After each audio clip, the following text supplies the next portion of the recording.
अध्याय 63। जाति जाति पर प्रभु की विजय। ये कौन है जो एदोम देश के बोस्रा नगर से बैंजनी वस्त्र पहने हुए चला आता है, जो अति बलवान और भड़कीला पहरावा पहने हुए झूमता चला आता है? ये मैं ही हूं जो धर्म से बोलता और पूरा उद्धार करने की शक्ति रखता हूं। तेरा पहरावा क्यों लाल है? क्या कारण है कि तेरे वस्त्र हौद में दाख रौंदने वालों के समान हैं? मैंने तो अकेले ही हौद में दाखें रौंदी हैं और देश के लोगों में से किसी ने मेरा साथ नहीं दिया। हां, मैंने अपने क्रोध में आकर उन्हें रौंदा और जलकर उन्हें लताड़ा। उनके लहू की चींटे मेरे वस्त्रों पर पड़े हैं। इससे मेरा सारा पहरावा धब्बेदार हो गया है, क्योंकि बदला लेने का दिन मेरे मन में था और मेरी छुड़ाई हुई प्रजा का वर्ष आ पहुंचा है। मैंने खोजा पर कोई सहायक न दिखाई पड़ा। मैंने इससे अचंभा भी किया कि कोई संभालने वाला नहीं था। तब मैंने अपने ही भुजबल से उद्धार किया और मेरी जलजलाहट ही ने मुझे संभाला। हां, मैंने अपने क्रोध में आकर देश देश के लोगों को लताड़ा। अपनी जलजलाहट से मैंने उन्हें मतवाला कर दिया और उनके लहू को भूमि पर बहा दिया। इस्राएल से की गई भलाई। जितना उपकार यहोवा ने हम लोगों का किया, अर्थात इस्राएल के घराने पर दया और अत्यंत करुणा करके उसने हमसे जितनी भलाई की, उस सब के अनुसार मैं यहोवा के करुणामय कामों का वर्णन और उसका गुणानुवाद करूंगा। क्योंकि उसने कहा, निसंदेह ये मेरी प्रजा के लोग हैं, ऐसे लड़के हैं जो धोखा न देंगे, और वो उनका उद्धार करता हो गया। उनके सारे संकट में उसने भी कष्ट उठाया और उसके सम्मुख रहने वाले दूत ने उनका उद्धार किया। प्रेम और कोमलता से उसने आप ही उनको छुड़ाया। उसने उन्हें उठाया और प्राचीन काल से सदा उन्हें लिए फिरा। तो भी उन्होंने बलवा किया और उसके पवित्र आत्मा को खेदित किया। इस कारण वो पलटकर उनका शत्रु हो गया और स्वयं उनसे लड़ने लगा। तब उसके लोगों को उनके प्राचीन काल अर्थात मूसा के दिन स्मरण आए। वे कहने लगे कि जो अपनी भेड़ों को उनके चरवाहे समेत समुद्र में से निकाल लाया, वो कहाँ है? जिसने उनके बीच अपना पवित्र आत्मा डाला, वो कहाँ है? जिसने अपने प्रतापी भुजबल को मूसा के दाहिने हाथ के साथ कर दिया, जिसने उनके सामने जल को दो भाग करके अपना सदा का नाम कर लिया, जो उनको गहरे समुद्र में से ले चला, जैसा घोड़े को जंगल में, वैसे ही उनको भी ठोकर न लगी, वो कहाँ है? जैसे घरेलू पशु तराई में उतर जाता है, वैसे ही यहोवा के आत्मा ने उनको विश्राम दिया। इसी प्रकार से तूने अपनी प्रजा की अगुवाई की, ताकि अपना नाम महिमा युक्त बनाए। दया और सहायता के लिए प्रार्थना। स्वर्ग से जो तेरा पवित्र और महिमापूर्ण वास स्थान है, दृष्टि कर। तेरी जलन और पराक्रम कहाँ रहे? तेरी दया और करुणा मुझ पर से हट गई है। निश्चय तो हमारा पिता है। यद्यपि अब्राहम हमें नहीं पहचानता और इस्राएल हमें ग्रहण नहीं करता, तो भी हे यहोवा, तू हमारा पिता और हमारा छुड़ाने वाला है। प्राचीन काल से यही तेरा नाम है। हे यहोवा, तू क्यों हमको अपने मार्गों से भटका देता और हमारे मन ऐसे कठोर करता है कि हम तेरा भय नहीं मानते। अपने दास अपने निज भाग के गोत्रों के निमित्त लौटा। तेरी पवित्र प्रजा तो थोड़े ही समय तक मेरे पवित्र स्थान की अधिकारी रही। हमारे द्रोहियों ने उसे लताड़ दिया है। हम लोग तो ऐसे हो गए हैं मानो तूने हम पर कभी प्रभुता नहीं की, और उनके समान जो कभी तेरे न कहलाए। अध्याय 64। भला हो कि तू आकाश को फाड़ कर उतर आए और पहाड़ तेरे सामने कांप उठे। जैसे आग झाड़ झंखाड़ को जला देती या जल को उबालती है, उसी रीति से तू अपने शत्रुओं पर अपना नाम ऐसा प्रकट कर कि जाति जाति के लोग तेरे प्रताप से कांप उठे। जब तूने ऐसे भयानक काम किए जो हमारी आशा से भी बढ़कर थे, तब तू उतर आया, पहाड़ तेरे प्रताप से कांप उठे। क्योंकि प्राचीन काल ही से तुझे छोड़ कोई और ऐसा परमेश्वर न तो कभी देखा गया और न कान से उसकी चर्चा सुनी गई, जो अपनी बाट जोहने वालों के लिए काम करे।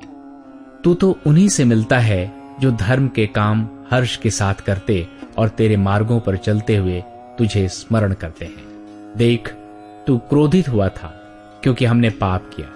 हमारी ये दशा तो बहुत समय से है, क्या हमारा उद्धार हो सकता है? हम तो सब के सब अशुद्ध मनुष्य के से हैं और हमारे धर्म के काम सब के सब मैले चिथड़ों के समान हैं। हम सब के सब पत्ते के समान मुरझा जाते हैं और हमारे अधर्म के कामों ने हमें वायु के समान उड़ा दिया है। कोई भी तुझसे प्रार्थना नहीं करता, न कोई तुझसे सहायता लेने के लिए चौकसी करता है कि तुझसे लिपटा रहे, क्योंकि हमारे अधर्म के कामों के कारण तूने हमसे अपना मुंह छिपा लिया है और हमें हमारी बुराइयों के वश में छोड़ दिया है। तो भी हे यहोवा, तू हमारा पिता है। देख, हम तो मिट्टी हैं और तू हमारा कुम्हार है।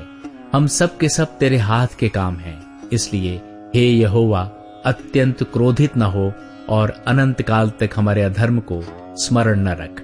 विचार करके देख, हम तेरी विनती करते हैं, हम सब तेरी प्रजा हैं।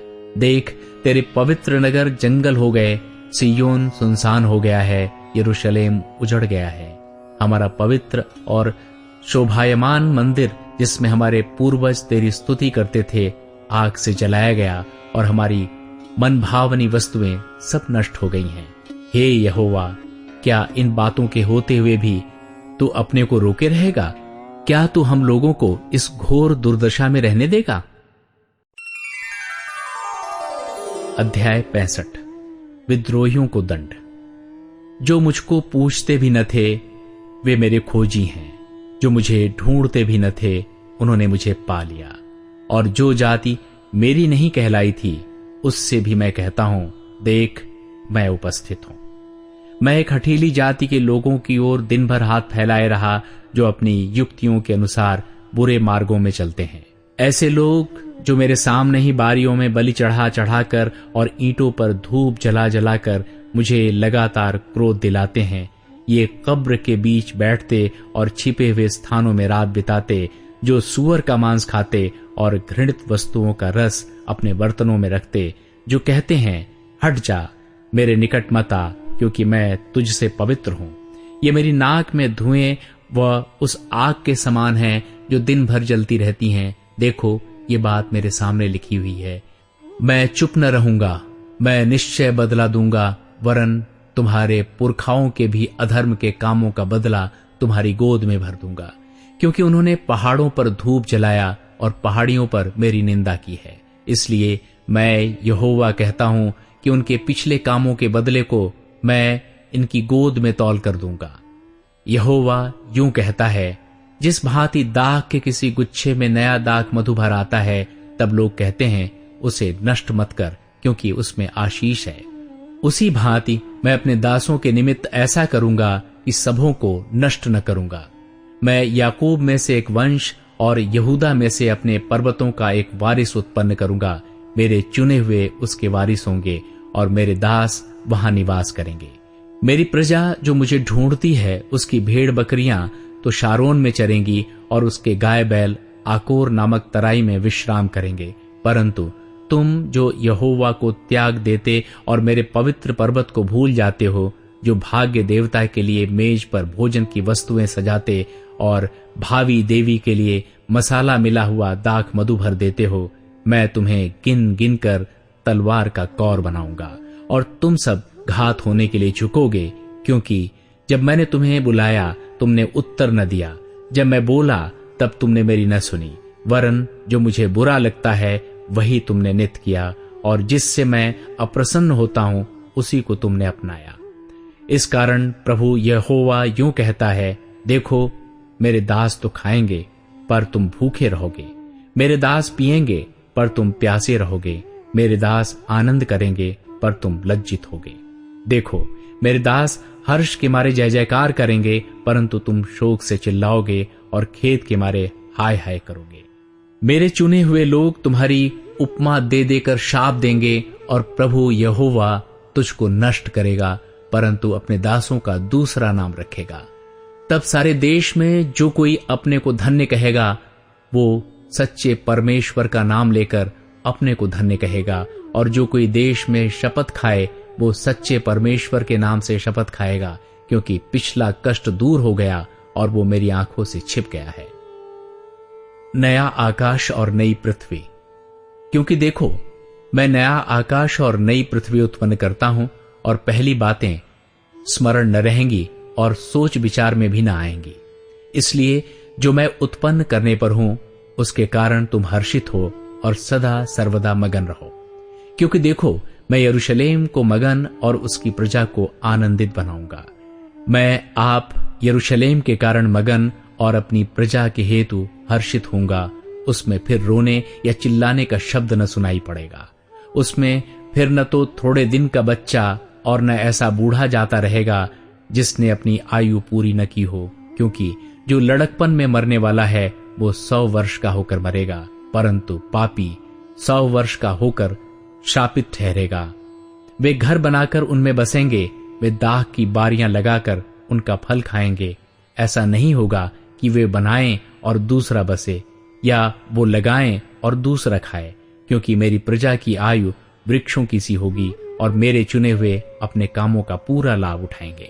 उनका परिश्रम व्यर्थ न होगा, न उनके बालक घबराहट के लिए उत्पन्न होंगे, क्योंकि वे यहोवा के धन्य लोगों का वंश ठहरेंगे और उनके बाल बच्चे उनसे अलग न होंगे।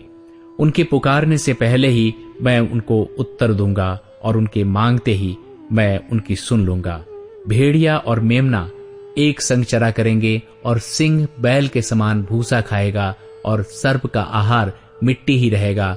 मेरे सारे पवित्र पर्वत पर न तो कोई किसी को दुख देगा और न कोई किसी की हानि करेगा।